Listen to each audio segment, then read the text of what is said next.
See, I always ask this question, and by giving an indication, there's a right hand that rocks. To me, it's acknowledging the shot. The judges, although they're making some kind of trying to utilize against your opponent. Potan. As you see her get up to round, left-handed lance, they set up a tap. Yes, good, yes. By Romero, and then a right hand by Alcantara. There's a good left hand from Romero, returned by Green. Good punches that land from Alcantara. Magsili. Overhand right from Romero that lands. Now Tam coming back. Sili anak ko guys. Karoon na kalang.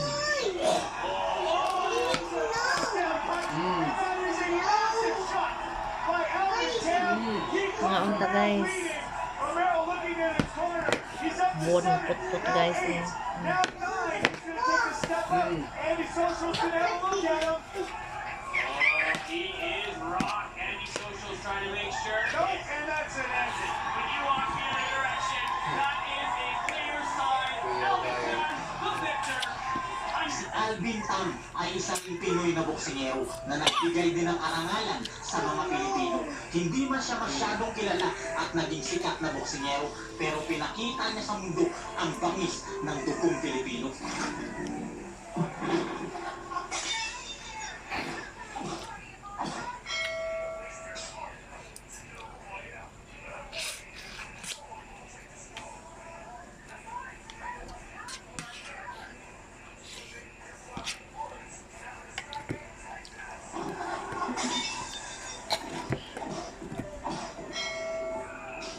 Si Alvin Jang Sim Tam, o mas kilala bilang Alvin Tam, ay ang ipinagmamalaking boksingero ng bayan ng Batangan, lalawigan ng Benguet. Bata pa lamang ay hilig na niya ang sport ng boxing. Naging kampiyon siya sa Gurot pagpapalaro ng boxing sa Pilipinas at di nagtagal, nabigyan siya ng pagkakataon na makapunta sa Amerika. At dito niya nakilala si Coach Fred Jones na siyang nagpakilala naman sa kanya. Amuat, alam niya.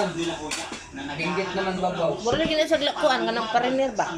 Dito na nabigyan ng Nagpa-club Pilipinas. na magpasikat sa Mexico at wasakin ang Pariner sa dagway. ang pinakamatinding Mexican Tama nga na kanyang naalaban. Ha? Si Arturo Garcia Lopez ng Guadalajara.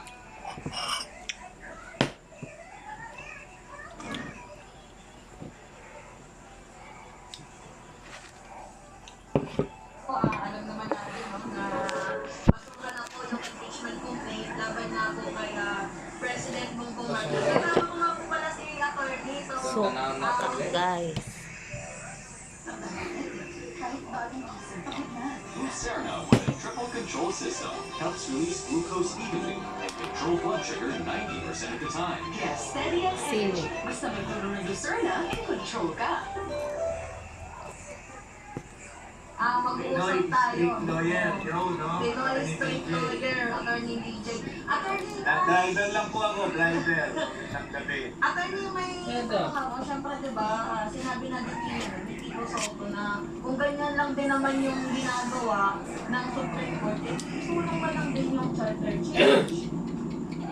Diba sinabi yan ni Tito Soto kasi parang mas nasusunod na nga daw yung Supreme Court kaysa nga po sa sa mismong Right-hand drive man lang sa kinanta na, nasa 200. Ano yung thoughts mo doon, attorney? Okay, Naalig na susakyanan sila, no? Yan, ganing kuha na, wala na sa Pilipinas. Right-hand drive man. Ato rin na sa gawas eh. Oh, bawal man yun sa tuwa. Bawal man sa tuwa na. parte ng isang demokrasya. Kanawa, wala sa driver, nasa Ito? ano, bas? Dok, mau gilang ilaha dito? To? Sa Japan, sa Pilipinas. Sa ating batas. Siya kasi di naman yung Sakyanan sa Japan, usbo mo. Tuwa na gawas eh. Makuha sa Pilipinas. Purely politics. Maganda kasi attorney, yung ginagawa namin ni Boss, may nag-uusap kami sa politika. Minsan sa kanyang studio, doon kami nag-uusap tungkol sa politics eh. Meron na tayong 93 likes, tapos biglang bumaba sa 11 yung viewers natin. Paano ba naman kasi nawawala daw po yung signal, naghahang tayo. Sabi dito ni Ito, okay na ba yung signal natin, guys? Kasi nasa ano kami, nag-drive kami ni attorney eh. Meron kami pupuntahan. Yeah, good evening, host. Sabi ni Adel Castillo, we love you, PBBM. Nasa Pilipinas, Walang pero ubang right hand drive ang sasakyanan. Ugo lang po. Diba, Bawal attorney na. mo yung process. Naturni mo lang nag-drive. Yung impeachment complaint. Yung una, yung sufficient in form and substance. Pero doon pa lang sa Tornade, eh? form nakapasa sila kahapon.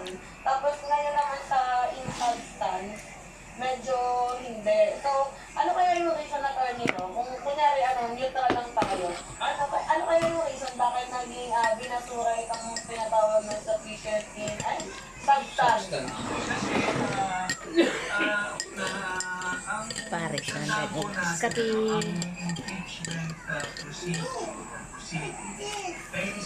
Magbuntag, balik ko ng saligtaon.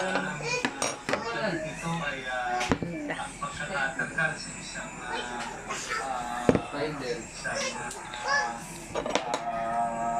newly elected official. Kaya talagang isasali ng batas ang grounds for impeachment ay yung mga high crimes lamang talaga, yung mga impeachable offense na Yes. ngayon, liban doon sa ganung klaseng